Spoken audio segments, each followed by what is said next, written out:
Assalamualaikum warahmatullahi wabarakatuh. Selamat malam sobat data semua. Kembali lagi ke channelnya Mas Wildan ya.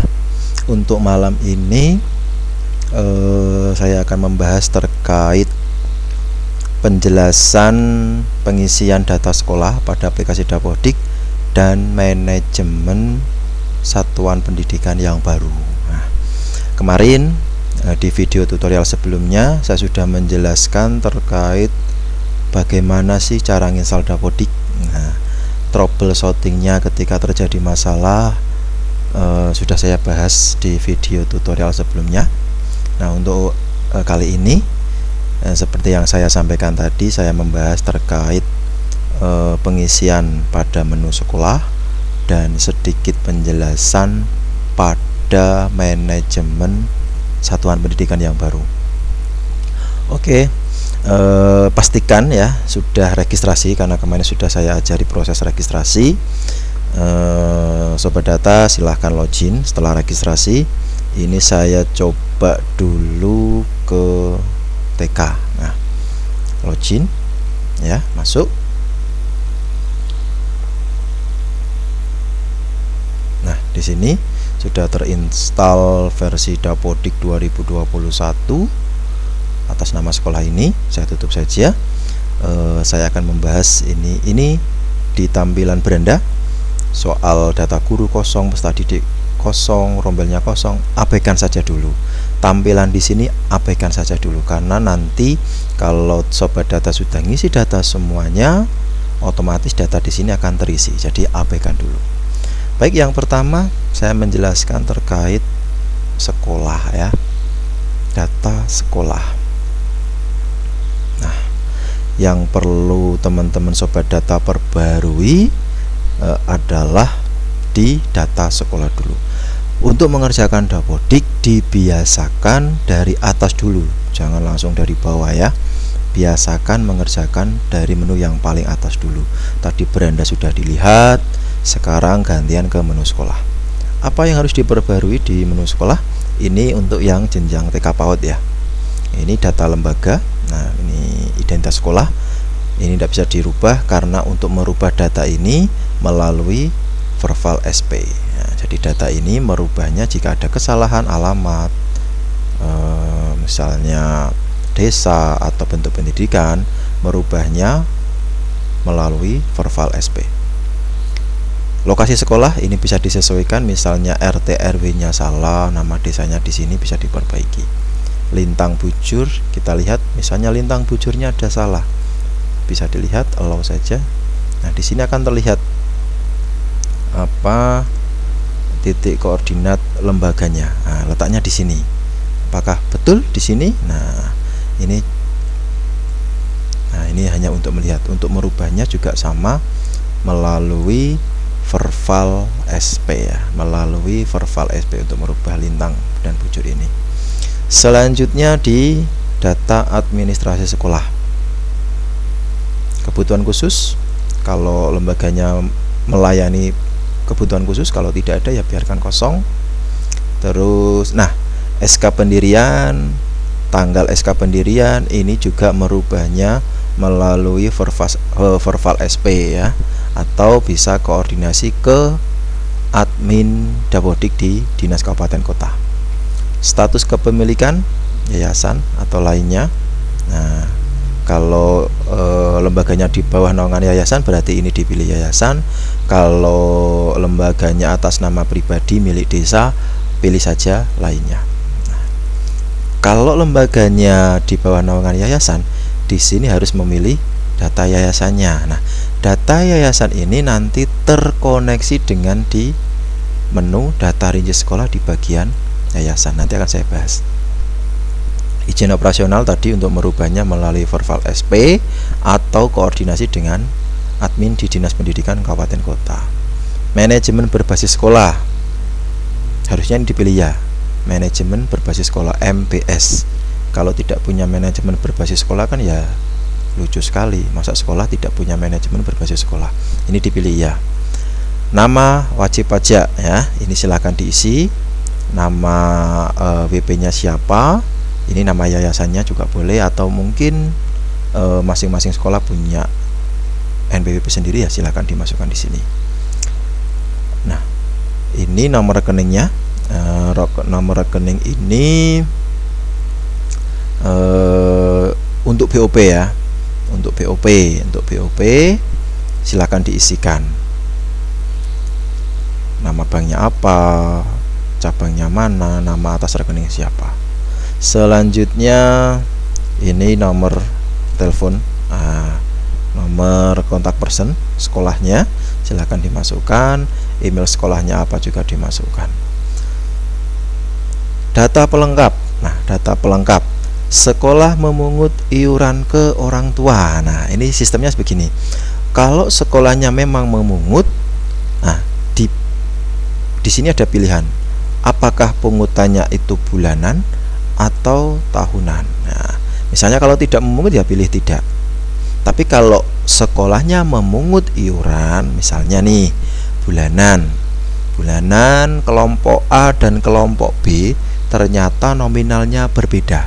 Misalnya kelompok A per bulan itu per anak 20.000, sementara di kelompok B itu per bulannya 25.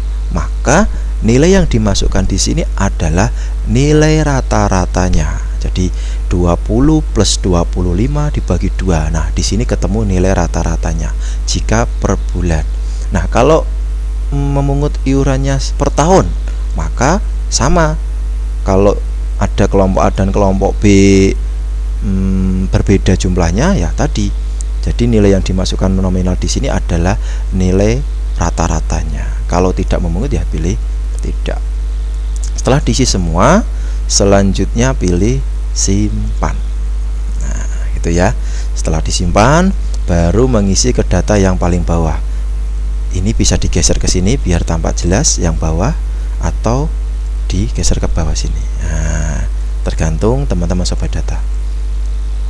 Sekarang kita ke menu data rinci sekolah. Yang pertama di sanitasi. Nah, data periodik dulu ya. Data rinci PAUD. Nah, nanti bedanya tampilannya jenjang PAUD sama Dikdasmen seperti apa nanti saya jelaskan. Untuk jenjang PAUD, nah, setara PAUD ya, berarti TK, KB, SPS, TPA. Di sini muncul data rinci PAUD. Tapi nanti kalau saya login sebagai Dikdasmen SD, SMP, SMA maupun SMK, isian data rinci PAUD ini otomatis tidak ada. Nah, perbedaannya seperti apa nanti saya jelaskan. Yang pertama, data rinci PAUD. Nah, di sini dibaca dulu aja. PMTAS adalah program perbaikan asupan gizi. Nah, dan seterusnya dibaca aja. Kategori TK. Apakah TK-nya itu TK pembina atau TK biasa? Silahkan dipilih. Disesuaikan dengan kondisi yang ada di lembaga sobat data semua. Fasilitas layanan kepada lembaga lain. Apakah ada? Kalau tidak ada ya pilih tidak. Misalnya ada magang pelatihan ya silakan dipilih. Misalnya tidak. Pencatatan hasil DDT di satuan PAUD. Nah, DDT itu apa? DDTK. Nah, teman-teman sobat data di jenjang PAUD pasti lebih paham soal itu. Saya pilih ada. Sistem rujukan ke puskesmas ada. Jadwal PMTAS. PMTAS itu apa? Ini tadi sudah jelaskan. DDTK juga sudah. Deteksi dini tumbuh kembang anak. Yang tahu adalah sobat data yang pegang data. Misalnya di sini PMTAS-nya 3 bulan sekali ya, 3 bulan, 1 minggu 1 bulan, 3 bulan sekali misalnya. Deteksi dininya juga sama 3 bulan sekali. Ini misalnya loh ya, disesuaikan dengan kondisi di lembaga sobat data. Jadwal kesehatan 1 bulan sekali misalnya. Sumber dana sekolah. Nah, silakan diisi. Dananya dari mana? Apakah iuran, donatur, yayasan, perusahaan, pemerintah desa? Nah, kalau SPS ya, SPS atau pos PAUD yang lembaganya di bawah naungan desa, biasanya sumber dananya dari desa atau kelurahan. Tapi kebanyakan ya iuran orang tua. Bentuk lembaganya tunggal, tidak punya cabang. Nah, apakah lembaga pusat, cabang, lembaga cabang, atau lembaga waralaba? Saya pilih tunggal saja. Klasifikasi lembaga kabupaten, karena di tingkat kabupaten. Jangan lupa setelah diisi di data rinci tab di menu data rinci PAUD, biasakan simpan. Setelah tersimpan, ngisi data lagi, data periodik. Nah, waktu penyelenggaraannya bagaimana? Apakah setiap pagi hari selama 6 hari, atau siang hari 6 hari, double shift 6 hari, sore hari, malam hari, sehari penuh 5 hari, atau sehari penuh 6 hari? Silakan disesuaikan. Sumber listriknya berapa? Apakah PLN, diesel, surya, PLN diesel, biogas, dan lainnya? Ini PLN. Dayanya berapa? Silahkan diisikan sesuai kondisi yang ada di lembaga teman-teman sobat data. Bersedia menerima BOP. Nah, ini kalau yang tidak bersedia ya monggo. Nah, kalau bersedia pilih iya. Sertifikasi ISO, kalau nggak paham sertifikasi ISO itu apa dan belum tahu penggunaannya ya, dan memang belum ada di sekolah, ya pilih belum bersertifikat. Akses internet, nah silakan dipilih apakah menggunakan Speedy, Astinet, Telkomsel, atau lainnya. Nah, serat optik atau waveLAN, biasanya paling banyak kan Telkomsel ini. Alternatif kalau ada, kalau tidak ada ya pilih tidak ada. Misalnya saya pilih SmartFan misalnya loh ya. Kalau tidak ada ya pilih tidak ada. Simpan lagi.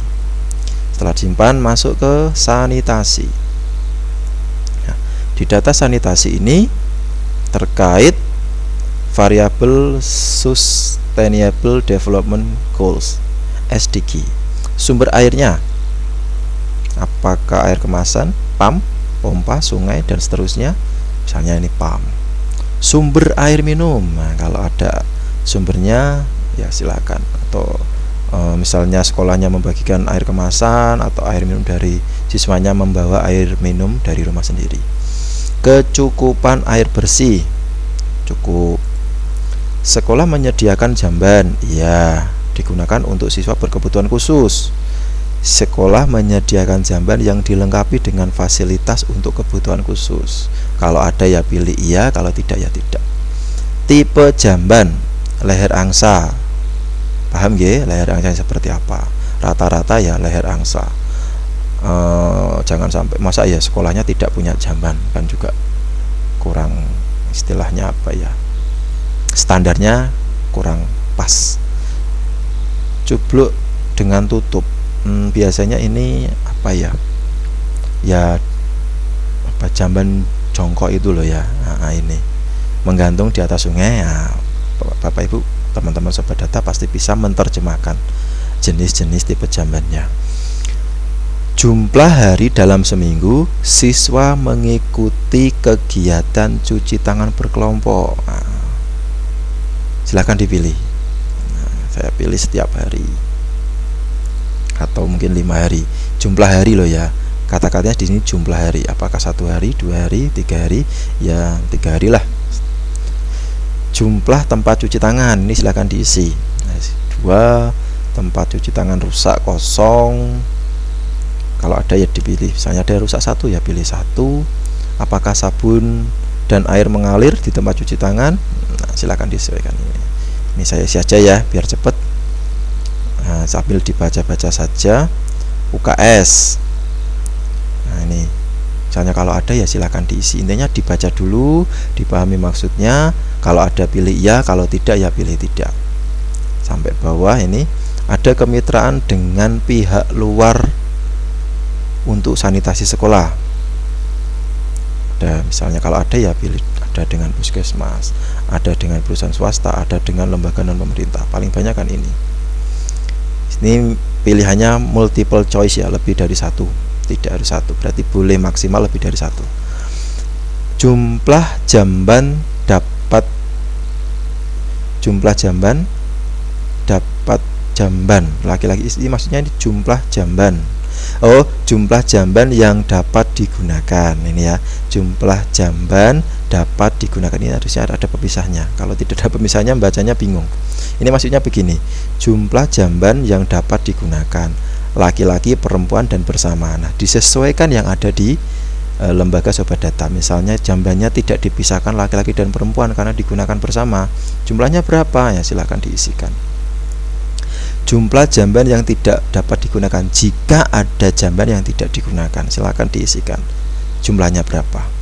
Terus lagi ini, sekolah memiliki kegiatan media komunikasi dan edukasi tentang sanitasi.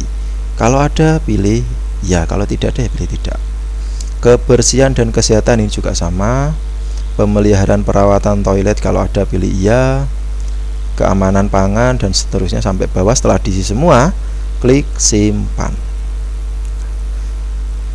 Setelah sanitasi, selanjutnya ke kepanitiaan sekolah. Apa sih kepanitiaan sekolah? Maksudnya, nah ini. Contohnya di sini adalah kepanitiaan terkait penanggulangan tindak kekerasan terhadap anak. Ini harus ada. Ini harus ada ya. Misalnya ada kepanitiaan lain, silakan ditambahkan saja. Apa sih jenisnya? Nah, silakan dibaca. Literasi, tadi ini penanggulangan kekerasan, PPDB ya, panitia PPDB, pengenalan lingkungan sekolah, komite. Nah, ini silakan ditambahkan. Diisi instansinya mana dan seterusnya. Setelah diisi, jangan lupa ditambahkan anggota kepanitiaannya. Anggotanya siapa saja. Nih, ya, silakan ditambahkan. Selanjutnya, pendidikan keluarga. Apa sih pendidikan keluarga? Isinya apa? Klik aja tambah untuk melihat rinciannya apa. Kelas inspirasi atau parenting. Nah, ini ya, misalnya di lembaganya teman-teman Sobat Data ada kelas parenting, ya silakan ditambah kelas parenting. Kalau tidak ada ya kosongi saja. Selanjutnya, setelah pendidikan keluarga apalagi ini? Blok grant. Nah, untuk blok grant ini, nah, bantuan ya. Jumlahnya berapa silakan diisikan. Ini di sini nanti terkoneksi BOP apakah berbentuk bangunan. Nah, kalau digunakan untuk bangunan, bangunannya apa ditambahkan di sini. Kalau berbentuk alat, nah, digunakan untuk beli alat, alatnya apa ditambahkan di sini. Misalnya BOP ini digunakan untuk beli alat apa. Nah, silakan disesuaikan di sini pilihannya. Ya. Kalau tidak untuk beli alat ya berarti tidak ada. Di sini harus dijelaskan dapat BOP tahun berapa. Nah, penggunaan uang BOP itu untuk apa? Apakah untuk bangunan atau untuk pembelian alat? Ini harus dijelaskan. Selanjutnya program inklusi. Kalau lembaganya ada program inklusi. Kalau tidak ada ya abaikan. Yayasan. Nah, ini yang saya sampaikan tadi. Yayasan ini terkoneksi dengan data yang atas. Misalnya nih, ini saya tutup dulu ya. Data yayasan. Nah, di sini misalnya ada lembaga yang data yayasannya ini kosong, maka nanti tidak akan bisa menyimpan, atau bisa disimpan tapi keterangannya masih ada invalid saat validasi. Permasalahannya adalah di sini. Nih, yayasan. Ini harus diisi dulu. Setelah diisi, disimpan, nanti yayasan ini akan bisa dipilih di menu yayasan yang bagian atas ini. Yayasan. Ini tadi ya. Bisa dipilih yang bagian ini. Ini. Karena ini pilihan yayasan di sini terkoneksi dengan isian yang ada di sini. Ini akan ada isinya bila yang isian pada yayasan yang bawah ini sudah terisi. Kalau di sini belum ada isinya ya ketika milih yayasan di sini kosong, nggak ada pilihannya. Gitu ya. Untuk selanjutnya akreditasi. Nah, akreditasi ini tidak bisa ditambah, tidak bisa diedit, tidak bisa dihapus. Karena untuk akreditasi datanya diambil secara otomatis dari ban SM PAUD-nya. Kalau di jenjang PAUD berarti diambil dari ban PAUD PNF. Kalau jenjang sekolah formal Dikdasmen diambil dari ban SM sekolah madrasah. Nah, ini terkait bagaimana sih cara mengisi pada isian data sekolah. Selanjutnya ini akun tidak terverifikasi. Ini bagaimana? Nah, akan saya jelaskan nanti setelah ini ya. Setelah diisi semua nanti baru ke menu yang lain. Tapi untuk video tutorial kali ini saya membahas satu-satu dulu. hari ini sekolah, besok sarpas dan seterusnya. Ini cukup ya. Sekarang kembali ke beranda. Nah, setelah tadi terisi semua, yang di sini tadinya bersedia menerima BOP tidak, silahkan di refresh saja. Apa yang terjadi? Nah, ternyata di sini berubah menjadi iya. Jadi intinya jangan bingung dulu. Isi dulu, baru di sini akan menyesuaikan isiannya. Ini yang jenjang TK. Nah, sekarang untuk yang jenjang Dikdasmen SD, SMP, SMA, SMK bagaimana? Saya logout dulu. Saya coba login ke SD ya, ini.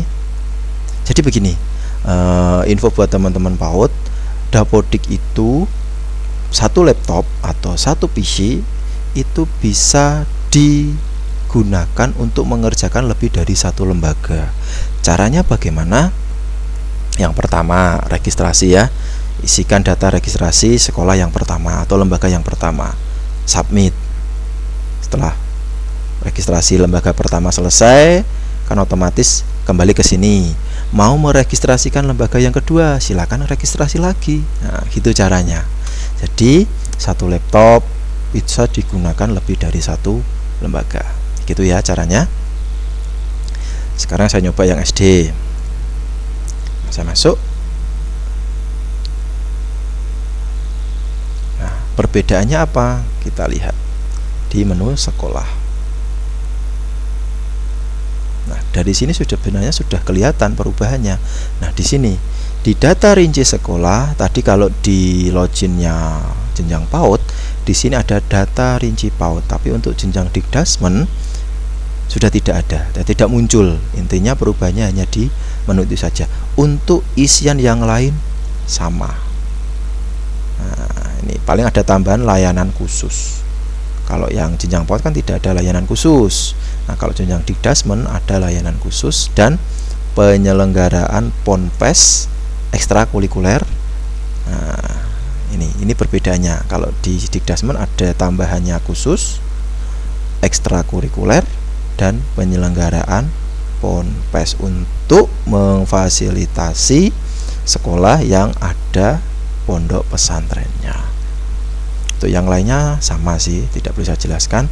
Saya jelaskan aja di ekskul. Nah, ini rata-rata untuk teman-teman SD ya, itu banyak sekali yang tidak mengisi data ekstrakurikuler. Jadi untuk semester ini, tahun ajaran ini, silahkan dilengkapi ekskulnya, ditambahkan.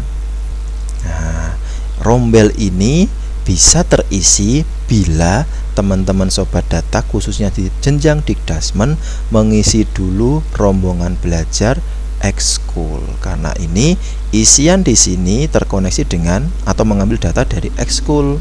Jadi untuk membuat ekstra di sini kuncinya harus bikin ekskul dulu. Nah, bikin ekskul, rombel ekskul, anak-anaknya dimasukkan, baru bikin ekstrakurikuler. Bukan bikin ini dulu ya, dibalik prosesnya.